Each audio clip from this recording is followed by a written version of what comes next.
Γεια σας. Περιμέναμε να επιστρέψουν όλοι οι αγιώτες από τις διακοπές τους, γιατί πολλές οικογένειες προτιμούν να κάνουν διακοπές Σεπτέμβρη, ακόμα και αρχάς Οκτώβρη, που δεν έχουμε τους καύσονες. Γι' αυτό το βγάζουμε τώρα το εφημερίδο περιοδικό, για να μας διαβάσετε πάλι όλοι. Στα πλαίσια της προσπάθειάς μας να προβάλλουμε όσο το δυνατόν καλύτερα μπορούμε τα νέα παιδιά του Αιγείου, σήμερα καλέσαμε την κυρία Ευτυχία Λαμπροπούλου, η οποία αποφοίτησε από τη Σχολή Δημοσιογραφίας πολύ πρόσφατα, να μας δώσει μια συνέντευξη. Ανταποκρίθηκε με χαρά και την έχουμε κοντά μας. Γεια σου Ευτυχία. Γεια σας κυρία Δέσποινα, σας ευχαριστώ πολύ για την τιμή που μου κάνετε και με καλείτε σήμερα εδώ κοντά σας. Σε ομολογώ ότι σε είχα ξεχωρίσει. Έτυχε να δω πολλά παιδιά από τη Σχολή Δημοσιογραφίας, αλλά επειδή εσύ ήσουν ιδιαίτερα ευγενικό παιδί και σεμνό, μου έκανε αυτό εντύπωση. Και αυτό δεν είναι φιλοφρόνηση, μην το πάρεις σαν φιλοφρόνηση. Έτσι μου βγήκε. Αυτό αντιλήφθηκα. Τιμή μου και χαρά μου που βρίσκομαι εδώ μαζί σας και είμαι στη διάθεσή σας, πραγματικά. Σας ευχαριστώ πολύ. Να είσαι καλά Ευτυχία μου. Και σας συγχαίρω και για την προσπάθεια αυτή την οποία κάνετε. Προσπαθούμε να παρουσιάσουμε κάτι καλό, κάτι ποιοτικό, όσο μπορούμε βέβαια. Κρινόμαστε καθημερινά σε κάθε εφημεριδοπεριοδικό που βγάζουμε. Άλλος θα πει την κακιούλα του, οι περισσότεροι λένε όμως καλά λόγια από ό,τι ακούω. Και αυτό μας δίνει έτσι τη δύναμη και τη χαρά να συνεχίσουμε, γιατί ό,τι κάνουμε το κάνουμε με πολύ χαρά. Ήθελα να σε ρωτήσω τι σε οδήγησε να ακολουθήσεις τη δημοσιογραφία. Λοιπόν, τώρα με γυρνάτε στα παιδικά μου χρόνια, όπου και να κυκλοφορούσα στο σπίτι έβρισκα και μια φωνή του Αιγείου εκείνα δίπλα μου. Τη θυμάμαι την εφημερίδα. Αμυδρά. Ο θείος μου είναι, ζωή να έχει, ο Γιάννης Ανδρικόπουλος. Μάλιστα. Ένας και συγγραφέας, ποιητής, δημοσιογράφος. Και μεγάλη μου τιμή κιόλας που είχα την τύχη να γνωρίζω αυτόν τον άνθρωπο. Οπότε, όπως καταλαβαίνετε, δεν μπορούσα παρά να μην την ξεφυλίσω, να μην τη διαβάσω. Εκ των πραγμάτων, λοιπόν, κάθε φορά που με ρωτούσαν σαν πιτσιρικάκι τι θέλεις να γίνεις, έλεγα πολύ θα μου άρεσε να γίνω κι εγώ δημοσιογράφος. Ναι. Έτσι, σαν παιδικό όνειρο, ας πούμε, στο οποίο οι περισσότεροι δεν δίνουν σημασία κιόλας. Mm-hmm. Μεγαλώνοντας υπήρξα καλή στις εκθέσεις και τα λοιπά, σε εκδηλώσεις, σε παρουσιάσεις, σε διάφορα πράγματα. Άσχετα. Κάποια στιγμή κάποιο κείμενό μου, και σε αυτό το σημείο και πάντα συγκινούμε όταν το σκέφτομαι, έπεσε στα χέρια του Φάνη του Ζουρόπουλου. Μάλιστα. Του γνωστού δημοσιογράφου. Ένας από τους σημαντικότερους και δεν έχω λόγια. Πραγματικά κάθε φορά που μιλώ για αυτόν τον άνθρωπο, ξέρετε, καμιά φορά το ευχαριστώ, το να το λες τον ίδιο δεν αποκτά τόσο αξία, όσο να το πεις το ευχαριστώ και να το ακούσουν και άλλοι. Να το πεις δημόσια. Ναι. Τώρα και εμένα με συγκινείς, γιατί αν και δεν είχα πολλές απογοητεύσεις στη ζωή μου από ανθρώπους αγνώμονες, δεν συνάντησα πολλούς αγνώμονες ανθρώπους στη ζωή μου, αλλά πιστεύω ότι πρέπει να υπάρχουν πολλοί. Δηλαδή είναι κάτι σύνηθες στην Ελλάδα η αγνωμοσύνη και καταλαβαίνω, δηλαδή μπορώ να διαισθανθώ την συγκίνησή σου. Λοιπόν, ο κύριος Φάνης ήταν αυτός ο οποίος μου είπε γράφεις. Μην γράψεις κιόλα. Γράφεις λογοτεχνικά, μπορείς όμως να αποκτήσεις και δημοσιογραφικό ύφος στο γραπτό σου λόγο. Σε ενθάρρυνε. Ναι, πάρα πολύ. Πάντα λοιπόν κάθε τι που έγραφα θα πήγαινα, θα το έβλεπε, θα το ενέκρινε, θα μου έλεγε τις ενστάσεις του, θα προσπαθούσε να με κάνει να βελτιωθώ. Γι' αυτό άλλωστε και ακόμη και σήμερα τον φωνάζω δάσκαλο, γιατί πραγματικά για μένα υπήρξε ένας από ο σημαντικότερος δάσκαλος. Και αυτός όταν δημιουργήθηκε και στα ΙΕΚ Αιγείου το τμήμα δημοσιογραφίας με παρότρινε να πάω. Δηλαδή αυτός μου έδωσε το έναυσμα, πήγαινε, θα τα καταφέρεις, έχεις όλα τα φόντα να τα καταφέρεις. Είναι πολύ καλή σχολή δημοσιογραφίας. Ναι. Και πήγα. Κατόπιν παροτρύνσεώς του. Μπράβο. Έκτοτε τελείωσα, πήρα την πιστοποίηση κτλ. Ακολούθησα κάποια σεμινάρια στο Μητροπολιτικό Κολέγιο, έπειτα στο εργαστήριο δημοσιογραφίας. Γενικά φρόντιζα, ξέρετε το πνεύμα είναι σαν το σώμα, θέλει συνέχεια τροφή. Και πάντα φρόντιζα να δίνω στον εαυτό μου την ανάλογη πνευματική τροφή. Οι καθηγητές μου, και τους ευχαριστώ και είναι προς τιμήν τους όλοι, με στηρίξανε, με βοηθήσαν αρκετά, μου δώσανε βήμα να γράφω. Είναι πολύ όμορφο να ξέρεις ότι άνθρωποι πιστεύουν σε σένα και σου παραχωρούν μία θεσούλα, πάρε και εσύ ένα ζωτικό χώρο και δείξε μας μέχρι πού μπορείς να φτάσεις, τι μπορείς να κάνεις. Και για μένα είναι πολύ τιμητικό και πολύ όμορφο αυτό. Βέβαια η δημοσιογραφία... Έχουν βέβαια να κάνουν με ένα παιδί πολύ ευγενικό και πολύ έντιμο και εμπνέει σε εμπιστοσύνη. Αυτό είναι πολύ σημαντικό, παιδί μου. Ευχαριστώ. Σε διάκοψα. Ευχαριστώ πολύ. Βέβαια στις μέρες μας το να βιοποριστεί κανείς από τη δημοσιογραφία είναι πάρα πολύ δύσκολο. Και αυτό γιατί δεν υπάρχει η μερίδα του λέοντος που λέγεται διαφήμιση. Τώρα πια έχει συρρικνωθεί αυτή η πίτα. Από αυτή την πίτα καλούνται να φάνε πολλοί. Και όπως καταλαβαίνετε, στο χώρο βέβαια αυτό και το άσχημο για μένα ότι έχουν μπει πολλοί αλεξιπτωτιστές. Και αυτό έχει ως αποτέλεσμα, όσοι τελειώνουμε σχολές και τα λοιπά, να μην έχουμε και την ανάλογη, αν θέλετε, πρόσβαση. Δηλαδή μπορεί να μείνουν κάποια παιδιά τα οποία έχουν σπουδές, έχουν και τα λοιπά απ' έξω, με σκοπό να προωθηθούν κάποια άλλα. Χωρίς εκπαίδευση. Χωρίς κάτι το ιδιαίτερο, μόνο και μόνο ξέρω εγώ επειδή είναι ένας ωραίος ή μία ωραία, επειδή ο μπαμπάς του ή η μαμά της ή δεν ξέρω εγώ ποιος έχει κάποια λεφτά και τον θέλει ή την θέλει αντίστοιχα. Λοιπόν, παίζουν διάφοροι παράγοντες πια. Αποτέλεσμα αυτού του πράγματος είναι πολύ εξημών να μένουμε εκτός και να μπαίνουν τυχαίοι. Υπάρχουν και αυτά. Βέβαια εδώ πέρα γύρονται... Το λες πολύ κομψά, εγώ θα έλεγα τη χάρπαστη. Έτσι. Βέβαια εδώ πέρα γύρονται θέματα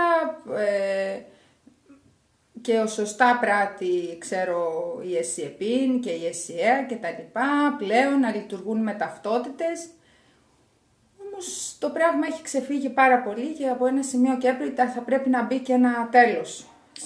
Σε όλη αυτή την ασυδοσία που διέπει τα μέσα μαζικής ενημέρωσης. Νομίζω, Ευτυχία, ότι θα έπρεπε να πάρει και κάποια θέση το συνδικαλιστικό όργανο των δημοσιογράφων. Από όσο γνωρίζω έχουν πάρει και ζητάνε κιόλας κάποια εχέγγυα για να μπορούν να σε εντάξουν. Ναι. Αλλά όμως δυστυχώς ο κάθε βλέπει φως απ' έξω μπαίνει και δηλώνει δημοσιογράφος. Αυτό είναι το ζήτημα. Πραγματικά, σχολές δεν έχουν τελειώσει, τα παπούτσια τους στο πεζοδρόμιο δεν τα έχουν λιώσει, ώρες στην αναμονή να περιμένουν δεν έχουν ζήσει. Παρά τα αυτά σου λέει είμαι δημοσιογράφος. Εγώ έχω πει στη ζωή μου για να δηλώσω κάποια στιγμή ότι είμαι δημοσιογράφος, θα πρέπει να κάνω 20 χρόνια πεζοδρόμιο, με το μικρόφωνο στο χέρι, με το κασετοφωνάκι στο χέρι, με την πένα αναχείρας και θα πρέπει να είναι τέτοια η πορεία μου, να είμαι τόσο υπερήφανη με την πορεία μου, που πραγματικά να μην τρέπομαι, να το λέω, να το νιώθω, να το πιστεύω. Αυτή τη στιγμή είμαι απόφοιτη δημοσιογραφίας. Από το απόφοιτος μέχρι το δημοσιογράφος απέχουμε παρασάγκας. Μπράβο, Ευτυχία. Είσαι πάρα πολύ σεμνή και είναι πολύ σημαντικό. Γιατί ομολογώ ότι δηλαδή τα τελευταία 5 χρόνια που οργανώσαμε το εφημερίδο περιοδικό, καλά αρθρογραφούμε πάνω από 25-30 χρόνια, γνώρισα πολλά παιδιά, τα οποία έβλεπα ότι και από τον τρόπο που μιλούσαν και από τον τρόπο που γράφανε, η εκπαίδευσή τους δεν ήταν τόσο επαρκής που να θέλουν να λέγονται δημοσιογράφοι. Και πάντα συστηνόντουσαν δημοσιογράφοι. Έχω γνωρίσει πολλά τέτοια παιδιά, ομολογουμένως. Και χωρίς να έχουν κάνει και σπουδές. Εν πάση περιπτώσει, ο κόσμος βλέπει, κρίνει, αξιολογεί και ανάλογα γράφει ο καθής την ιστορία του. Και όπως λέω και εγώ πολλές φορές σε παρέες και τα λοιπά, και οι κρίνοντες κρίνονται. Ασυζητητή, όλοι κρινόμεθα. Έτσι. Όλοι κρινόμεθα. Γιατί όλοι γράφουμε μια πορεία και γράφουμε την ιστορία μας. Είναι η πορεία της ζωής μας. Ήθελα επίσης να σε ρωτήσω αν έκανες άλλες σπουδές. Εκείνο που ξέρουμε ότι ξέρεις καλά αγγλικά. Ναι. Εκτός από την καλά που ξέρεις τα αγγλικά, τι άλλο? Λοιπόν, αν έχεις σπουδάσει κάτι άλλο. Βεβαίως. Έχω τελειώσει διοίκηση επιχειρήσεων. Μπράβο. Ξέρετε κάτι ποιο είναι με τη δική μας τη γενιά? Στην προσπάθειά σου να βρεις δουλειά, προσπαθείς να μαζεύεις, να συλλέγεις γνώσεις. Και να συλλέγεις μαζί με τις γνώσεις και χαρτάκια. Όσα περισσότερα μπορείς, με όσο το δυνατόν καλύτερη προοπτική. Έχω λοιπόν τελειώσει διοίκηση επιχειρήσεων. Έχω τελειώσει φύλακας αρχαιολογικών χώρων και μουσείων, όπου έχω εργαστεί για πολλά χρόνια στο Υπουργείο Πολιτισμού, σε φορείες αρχαιοτήτων κτλ. Έχω τελειώσει διαιτητής έργων τέχνης, πάλι στο Υπουργείο Πολιτισμού, πάλι σε φορείες αρχαιοτήτων. Επίσης πολύ ενδιαφέρον. Έτσι. Και έχω τελειώσει και την πληροφορική μου. Οπότε έχω μαζέψει αρκετά χαρτιά και φυσικά τη δημοσιογραφία, τη μεγάλη μου αγάπη, που μου λέγανε όλοι, τελικά εκεί σε βλέπουμε να καταλήγεις. Εγώ πάντα έλεγα ότι αν ένα πράγμα το αγαπάς πάρα πολύ και το κάνεις ως επάγγελμα, είσαι πολύ τυχερός. Αν έχεις το επάγγελμά σου, το οποίο το αγαπάς, και κάνεις και το χόμπι σου, είσαι διπλά τυχερός. Εγώ λοιπόν κατάφερα να εργάζομαι σε ένα κομμάτι όπως είναι το Υπουργείο Πολιτισμού, ένα χώρο που λατρεύω, που αγαπώ, που έχει να κάνει σχέση με την ιστορία μας, με τον υλικό πολιτισμό, με την τέχνη, με την κουλτούρα μας. Πολύ σημαντικά όλα αυτά. Και εκ παραλλήλου και τη δημοσιογραφία να το παλεύω. Γιατί όπως σας είπα, δημοσιογράφος δεν μπορώ να δηλώσω, δεν νιώθω, δεν μπορώ, δεν μου βγαίνει. Δημοσιογράφοι είναι αυτοί οι οποίοι ακόμα πιστεύεις ότι δεν έχεις πείρα. Έτσι. Δημοσιογράφοι είναι αυτοί οι οποίοι έχουν διαγράψει πορεία. Αυτοί είναι δημοσιογράφοι για μένα και στους οποίους υποκλίνομαι. Για τον τρόπο τους, για τη συμπεριφορά τους, για αυτά που μας έχουν διδάξει. Θα έρθει γρήγορα ο καιρός που θα έρθει στη θέση τους, θα διαγράψεις και εσύ την πορεία σου. Ήδη αρχίζεις και τη διαγράφεις και τη διαγράφεις επιτυχώς από ό,τι ακούω, γιατί δεν είναι μόνο ότι μιλάς όμορφα, το συντακτικό σου, το λεκτικό σου είναι σωστό. Είναι πολύ σημαντικό το ότι είσαι σεμνή. Είναι πάρα πολύ σημαντικό αυτό, παιδί μου. Μπράβο. Ευχαριστώ. Επίσης ήθελα να σε ρωτήσω, κατά πόσο η οικονομική κρίση έχει επηρεάσει τα τοπικά ΜΜΕ του περιφερειακού τύπου, του επαρχιακού τύπου? Να σας πω. Κάποτε υπήρχαν πολλά μαγαζιά, πολλά καταστήματα, πολλές επιχειρήσεις, οπότε η πίτα, η διαφημιστική ήταν αρκετά μεγάλη. Ναι. Και τα πράγματα ήταν πολύ ωραία για όλους. Λοιπόν, αυτή τη στιγμή η διαφημιστική πίτα έχει μειωθεί, δηλαδή όχι στο μισό του μισού το τέταρτο. Γι' αυτό σε διακόπτω, διαρωτώ με πολλές φορές, πώς είναι δυνατόν να συντηρούνται οι εφημερίδες? Το λέω αυτό γιατί εμείς είμαστε αυτοσυντηρούμενοι. έχουμε το γραφίστα, βέβαια γράφουμε και εμείς, έχουμε ένα δημοσιογράφο. Είναι απορίας άξιο αυτό, ομολογουμένως. Εκεί έγκυται στο μεράκι και στην αγάπη και στο πάθος και σε αυτό που θέλει ο καθένας να βγάλει. Κάποιοι το κάνουν για να προβάλλουν τον τόπο τους. Κάποιοι άλλοι φτιάχνουν ένα μέσο για να προβάλλουν τον εαυτό τους.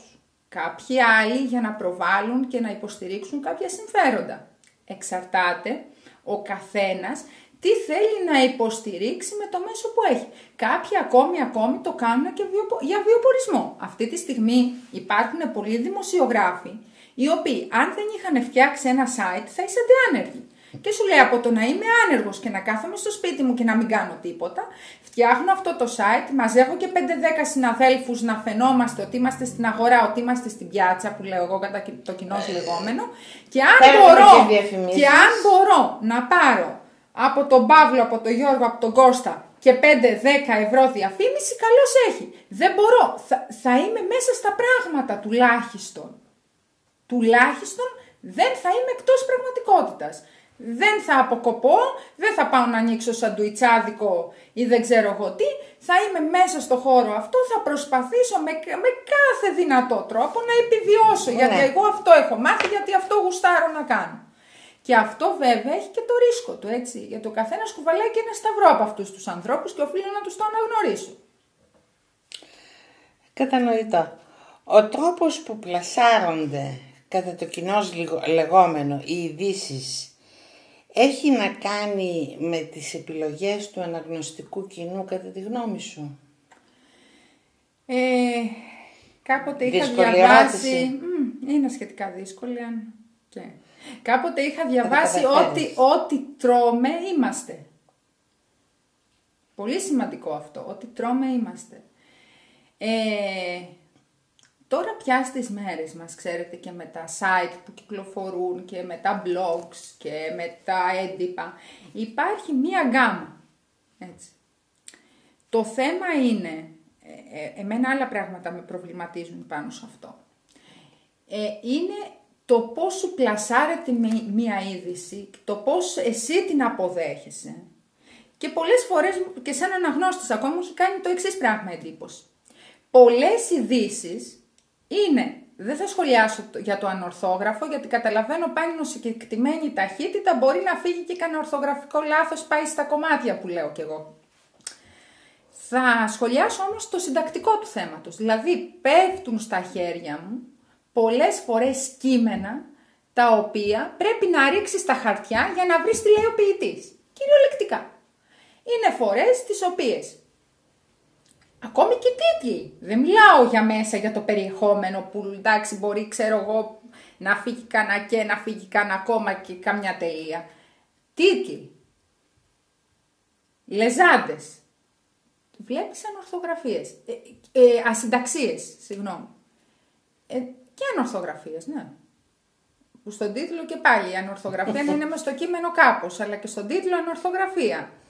Επίσης κάτι που με έχει ενοχλήσει. Δελτία τύπου. Όπως έρχεται από την αστυνομία, από την περιφέρεια, από το Δήμο και δεν ξέρω από ποιον άλλον φορέα το δελτίο τύπου, το παίρνεις εσύ, του ρίχνεις μια ματιά και γράφεις από κάτω Ευτυχία Λαμπροπούλου. Κάτσε ρε φιλενάδα. Κόπιασες πολύ εσύ. Κουράστηκες πάρα πολύ για να κοτσάρεις εκεί από κάτω το όνομά σου.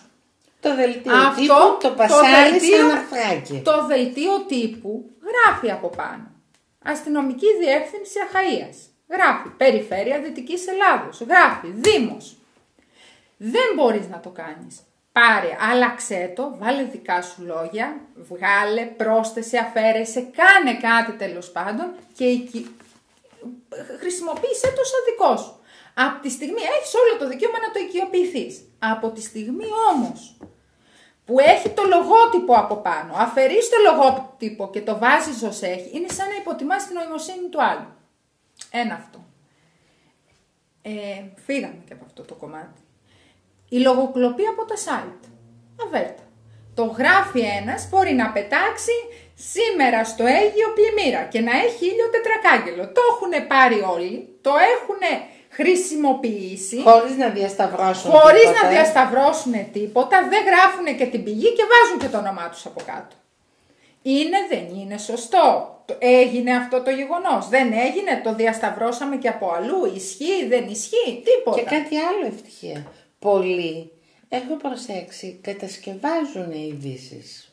Ναι, υπάρχει και αυτό. Επειδή υπάρχει μία ανέχεια σε μια μικρή επαρχιακή πόλη ως προς τις ειδήσεις, και μπορεί να τύχει και 1-2 μέρες να μην έχει συμβεί κάτι που να είναι αξιολόγο να αναφερθεί, κατασκευάζουν ειδισούλες. Και γράφουν έτσι κάτι αρθράκια μικρά και ο άλλος συνέβη αυτό. Πότε συνέβη? Ενώ είναι ψευδές, δεν ισχύει. Θα το προσέξει. Ενδεχομένως και αυτό. Και κάτι άλλο που με έχει ενοχλήσει και το λέω έτσι...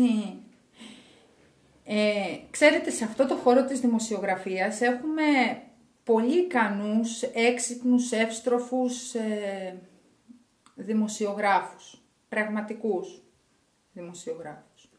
Λοιπόν, η κλοπή που έχει γίνει στην πνευματική εργασία και ιδιοκτησία αυτών των ανθρώπων ξεπερνά κάθε όριο λογικής. Τα νέα του Ψαροντούφεκου.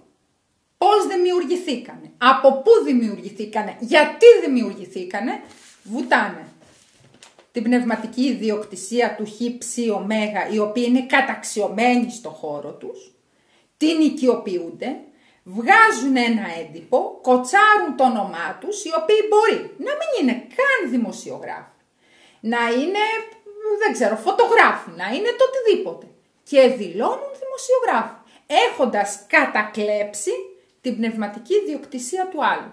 Για μένα το χειρότερο που μπορεί να συμβεί αυτή τη στιγμή σε αυτό το χώρο είναι ο κλέψας του κλέψαντος το κλέψαντο. Μου κάνει εντύπωση αυτό το πράγμα και εμένα ομολογουμένως, διότι από ό,τι ξέρω ο νόμος είναι πολύ αυστηρός. Αλλά... Κοιτάξτε να δείτε, επαφίονται στο γεγονός ότι κάποιοι άνθρωποι, υπάρχει καλοσύνη που λέω εγώ, υπάρχει το δε βαριέσαι, πού να κάθομαι τώρα εγώ να μπλέκω με αυτούς, άστους να κάνουν ό,τι θέλουν. Και με αυτή τη λογική υπάρχει και αυτή η λογική της ασυδοσίας. Πολιτική, η πολιτική. Ναι. Υπάρχει πολιτική της ασυδοσίας. Μάλιστα. Πες μας ευτυχία, τι είναι αυτό που εισέπραξες μέχρι τώρα από τη συνεργασία σου με τα ΜΜΕ? Ένα τεράστιο ευχαριστώ σε όλους, όσους με στηρίξανε, όσους μου δώσανε βήμα, όσους πιστέψανε σε μένα. Αυτό. Γλυκιά γεύση. Δεν έχω πικρία από κανένα.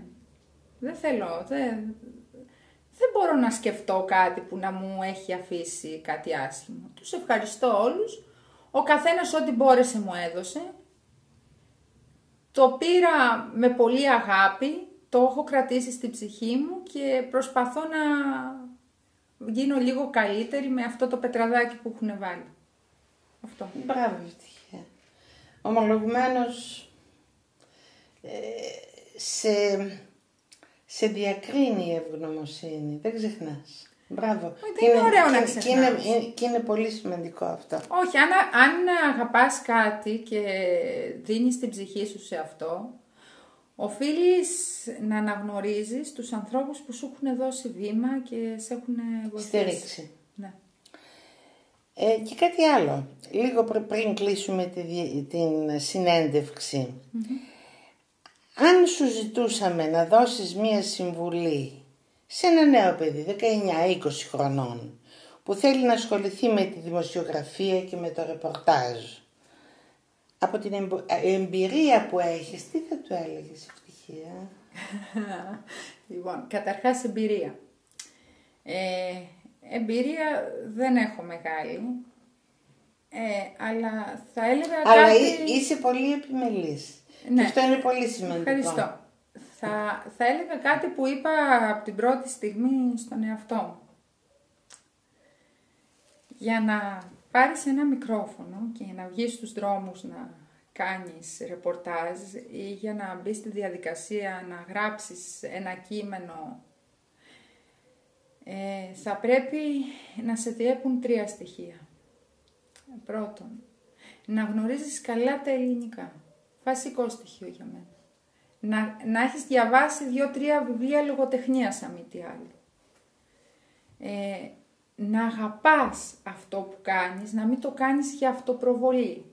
Δηλαδή, δεν μπορώ να φανταστώ τον εαυτό μου ότι βγαίνω με μία κάμερα στους δρόμους και λέω, κοιτάξτε με γιατί είμαι ωραία. Γιατί το ωραίος, εντάξει, ωραία είναι πολύ. Ωραίοι είναι πάρα πολύ. Το κατά πόσο ο καθένας την ωραιότητα την κουβαλάει στην ψυχούλα του.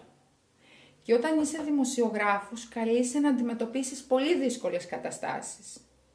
Γιατί όντας στην επαρχία, μπορεί να πας από το πολιτικό ρεπορτάζ στο αστυνομικό ρεπορτάζ.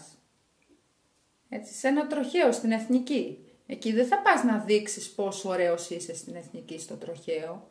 Θα πας οπλισμένος με ψυχικό σθένος να κάνεις τη δουλειά σου. Και μπορεί το παιδάκι, το 22χρονο, το 25χρονο που βρίσκεται εκεί παραδίπλα, χτυπημένο, αιμόφλητο. Οφείλεις λοιπόν πάνω απ' όλα να γνωρίζεις σωστά τη δουλειά σου. Να γνωρίζεις και να αγαπάς αυτό το οποίο καλείσαι να κάνεις. Δεν μπορείς να δηλώνεις δημοσιογράφος έχοντας τελειώσει ένα εξάμηνο, ένα τρίμηνο, ένα δίμηνο σε μία σχολή και να λες εγώ είμαι δημοσιογράφος. Ναι. Το θεωρώ ανεπίτρεπτο, το θεωρώ προσβλητικό για τον εαυτό σου. Το θεωρώ προσβλητικό για εκείνους που θα σε ακούσουν, που θα σε διαβάσουν. Αυτό. Αυτή είναι η δική μου θεωρία επί του θέματος τούτου. Βέβαια, το κακό είναι, όπως σας είπα και προηγουμένως, ότι βλέπουμε πολλούς αλεξιπτωτιστές. Κάπως έτσι έχουμε τους αλεξιπτωτιστές. Τι τελειώνει σε ένα εξάμηνο δημοσιογραφία και η μαμά, ο μπαμπάς, η θεία, ο θείος, δεν ξέρω εγώ, κάποια χρήματα, λέει δεν ανοίγουμε στο παιδί ένα site. Και με αυτόν τον τρόπο γεμίσαμε κάμποσα site, γεμίσαμε ανορθόγραφα site, γεμίσαμε ασύντακτα site, και γεμίσαμε από παραπληροφόρηση, γιατί έχετε υπόψη σας ότι πολλά εξ αυτών δεν λένε την αλήθεια ως όφυλα να πράξουν, γιατί δεν γίνεται και η διασταύρωση από τις πηγές της είδησης. Πολλοί εξυπηρετούν και συμφέρονται. Και τα γράφουν παραποιημένα τα πράγματα. Και ακόμη χειρότερα. Ακόμη χειρότερα. Οπότε, αν θα συμβούλευα ένα παιδί να σταθεί στον καθρέφτη του, να το ρωτήσει και να κάνει μια αυτοκριτική κάνα βράδυ με τον εαυτό του, τι ακριβώς είναι εκείνο που θέλει να κάνει. Είναι ότι θέλει να βγει στο γυαλί για να φαίνεται, είναι γιατί θέλει να φανεί ο τρόπος γραφής του, ή είναι γιατί ο μπαμπάς και η μαμά του είπαν παιδί μου δεν έχουμε τι άλλο να κάνουμε και άντε πήγαινε να γίνεις δημοσιογράφος για να τρως κανένα κομμάτι ψωμί. Γιατί τους πληροφορώ ότι ψωμί αποκλείεται να φάνε, το πολύ πολύ να φάνε κανένα του σκύλου το ψωμί. Σκυλόψωμο τρώνε πλέον οι δημοσιογράφοι. Ψωμί, πεντεσπάνια και αυτά, πείτε τους τελειώσανε. Όποιος το έχει κατά νου. Αυτό. Μάλιστα. Θα πρέπει λίγο και όλοι, ξέρετε κάτι, παλιοί λέγανε κάτι πάρα πολύ ωραίο που εμένα μου αρέσει να το χρησιμοποιώ. Παιδί μου, θα τεντώνεις τα πόδια σου μέχρι εκεί που φτάνει το σεντόνι σου. Άμα τα τεντώσεις λίγο παραπέρα θα πουδιάσεις. Λοιπόν, καλό είναι όλοι να κάνουμε έτσι την αυτοκριτική μας και εγώ μαζί με αυτούς και ό,τι καλύτερο. Ό,τι καλύτερο για όλους μας και για τα νέα παιδιά. Καλό είναι να υπάρχουν όνειρα, δεν λέω να υπάρχουν όνειρα, πάντως να υπάρχουν όνειρα επί πραγματικής βάσης. Να μην αεροβατούμε. Δεν υπάρχει λόγος να αεροβατούμε, γιατί ξέρετε τι γίνεται. Τα μπαλόνια έχουν ήλιο μέσα. Θα ανέβουνε. Κάποια στιγμή όμως το ήλιο αρχίζει ξεθυμένει. Σιγά σιγά το μπαλονάκι κατεβαίνει μέχρι που σοριάζει. Όπως τα αερόστατα της Καπαδοκίας. Ακριβώς έτσι. Λοιπόν, καλό είναι λοιπόν όλοι μας να πατάμε γερά στα πόδια μας, στη γη, δεν χρειάζεται, ο αέρας, να πατάμε στη γη. Και εγώ με ζώδιο κιόλας του νερού, έτσι. Οπότε... Λίγο πριν κλείσουμε τη συνέντευξη, αν σου ζητούσαμε να δώσεις μία συμβουλή, Ευτυχία, σε ένα νέο παιδί 19-20 χρονών που θέλει να ασχοληθεί με τη δημοσιογραφία και το ρεπορτάζ, με την εμπειρία που έχεις, τι θα τον συμβούλευες? Λοιπόν, θεωρώ ότι είμαι ο τελευταίος άνθρωπος που μπορεί να δώσει σε κάποιον συμβουλές. Όχι, μην το λες αυτό. Με ποια έννοια? Είπαμε ότι... η ταπεινότητα ως ένα σημείο. Ακούστε λίγο. Λόγω του γεγονότος ότι δεν έχω πολλά χρόνια στη δημοσιογραφία, δεν μπορώ να δώσω συμβουλές. Όμως μπορώ να πω τι είπα στον εαυτό μου και τι λέω στον καθρέφτη μου καμιά φορά, έτσι, σε στιγμές περισυλλογής, αν θέλετε. Λοιπόν, για να μπορέσει κανείς να ασχοληθεί με τη δημοσιογραφία, πρέπει να το αγαπά πραγματικά, να το νιώθει. Με τη δημοσιογραφία μπορεί να θέλει κάποιος να ασχοληθεί επειδή είναι ωραίος. Επειδή η μαμά και ο μπαμπάς του, ξέρω εγώ, έχουν χρήματα και σου λέει δεν έχουμε τι να κάνει το παιδί, ας πάει να γίνει δημοσιογράφος για να φαίνεται τη φατσούλα του στην τηλεόραση. Το ζήτημα, όπως σας είπα τώρα πια τα δεδομένα, έχουν αλλάξει. Τα ζητούμενα στα μέσα μαζικής ενημέρωσης έχουν αλλάξει. Λοιπόν, και με τη διαφημιστική πίτα που είπα προηγουμένως και τα σχετικά. Λοιπόν, για να ασχοληθεί κάποιος πραγματικά με τη δημοσιογραφία πρέπει να το γουστάρει, να το αγαπάει, να το θέλει. Να το θέλει, όχι για αυτοπροβολή.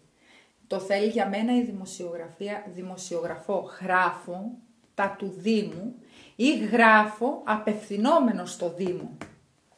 Λοιπόν, αυτή έχει την έννοια και την ετυμολογία, αν θέλουμε.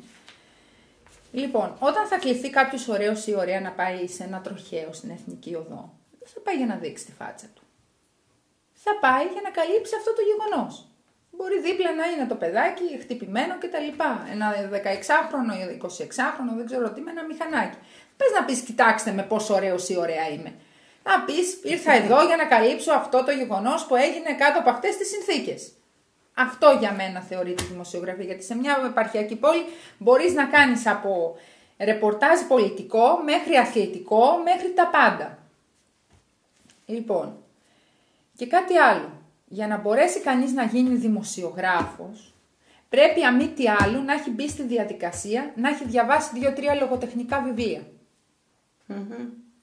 Να έχει να μπορεί ρε παιδί μου, να γράψει μια λέξη σωστή. Να μπορεί να κάνει σωστή τη σύνταξη του κειμένου. Να ξέρει πότε πάει κόμμα και πότε πάει τελεία. Σωστά. Λοιπόν,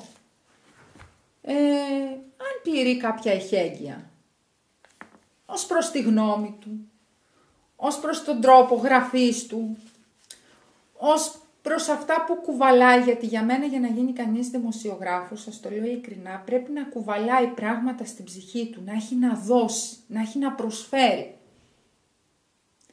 Αν λοιπόν νιώθει πράγματα, έχει πράγματα να προσφέρει, μπορεί να προσφέρει και το κάνει σαν λειτουργήμα, γιατί για μένα είναι λειτουργήμα και όχι επάγγελμα. Ευτυχία, εδώ καλώς να μπει. Θα σε διακόψω. Το ίδιο ισχύει και για έναν απλό αρθρογράφο.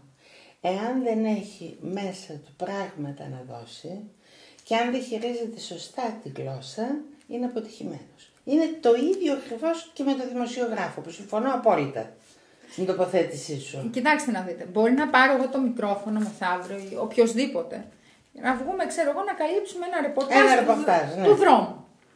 Που λέει, όταν λοιπόν δεν μπορείς να χειριστείς καλά τη γλώσσα, όταν μπερδεύεις τα λόγια σου, όταν δεν έχεις σωστή άρθρωση, τι θα βγεις να πεις σε αυτούς τους ανθρώπους?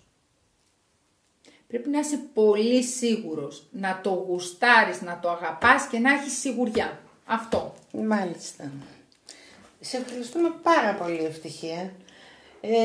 Μας έδωσες πολύ χαρά. Εγώ σας ευχαριστώ και για την τιμή που μου κάνατε. Μας τα είπες πολύ ωραία και δική μας τιμή ήταν που ήρθες.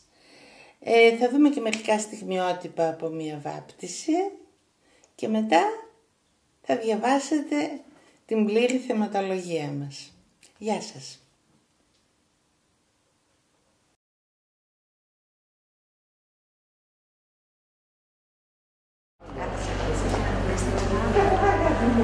Gracias. θέλει τυραννίδα του ανθρώπου εξέλιτε. Όσοι επεξήλουσαν αντικειμένες δυνάμεις ενδιάμεσεν, ηλίους κοντιστέντο ψυχής αλευωμένη στην ημέρα των λιγωμένων και σωμάτων αγίων ενισταμένων. Ως έλυσε θανάτου τον θάνατο και κατέστησε το γράμμα του έχοντο του θανάτου τέσσερι διάβολων. Ορκίζωσε κατά του Θεού, του δείξε το σουξόν τη ζωή και τάξου του χειρομήτρη τη φλογή Οφέαν, τη στεφροή φρονήν αυτών. Επιτιμήθηκε να χώρισουν κατά εκείνου γάρση ορκίζου και του περιπατούσου ψηλά σε βενότητα θαλάσσης. Συνετάξω τον Χριστό. Συνεταξάμενο. Συνετάξω τον Χριστό. Συνεταξάμενο. Συνετάξω τον Χριστό. Συνεταξάμενο. Και πιστεύεις αυτό. Πιστεύω αυτό ως Βασιλή και Θεό. Πιστεύω εις έναν Θεό, Πατέρα Πεντοκράτορα, ποιητή ουρανού και γης, ορατώνται πάντων και αοράτων. Και εις έναν Κύριον Ιησούν Χριστόν, τον Υιόν του Θεού, τον μονογενή, τον εκ του Πατρός γεννηθέντα προπάντων των αιώνων. Φως εκ φωτός Θεών αληθινών, εκ Θεού αληθινών γεννηθέντα, ου ποιηθέντα. Ομοούσιον το πατρί διού τα πάντα γέννητο. Το διημάς τους ανθρώπους και δια την μετέραν σωτηρίαν, κατελθόντα εκ των ουρανών και σαρκωθέντα εκ Πνεύματος Αγίου και Μαρίας της Παρθένου και ενανθρωπίσεντα. Σταυρωθέντα τα Ιδρώσεως, την ευλογία του Ιορδάνου του Κυρίου δεηθόμεν. Ευσεβίας, δια της επιφυτίσεως του Αγίου Πνεύματος του Κυρίου δεηθόμεν. Των Αγίων μονεύσαντε σε αυτούς και αλλήλους και πάσαν τη ζωή του. Μέγαση Κύριε και θαυμαστά τα έργα σου και ουδείς λόγους εξαρκέσει. Να μην τσούξετε το πατάκι. Ναι. Πάμε. Δώσε λάδι. Δώστε με τα χέρια σας. Όλοι. Πάμε. Το στήθος και κάτω. Λάδι όλο. Πίσω να μπορείτε. Πώς πίσω κάτι. Πίσω το παιδάκι θα δει. Όλο. Μπροστά. Στήθος. Χαίρετε. Όλο. Όμως. Μύτη. Στόμα. Αυτιά. Κοντά. Άκου. Σκοπέστε τα χέρια και τα κεφαλάκια σας. Πίσω. Προς τα πίσω. Τα πίσω. Έτσι. Ωραία. Πάμε. Βαπτίζεται η δούλη του Θεού Μαρία στο όνομα του Πατρός.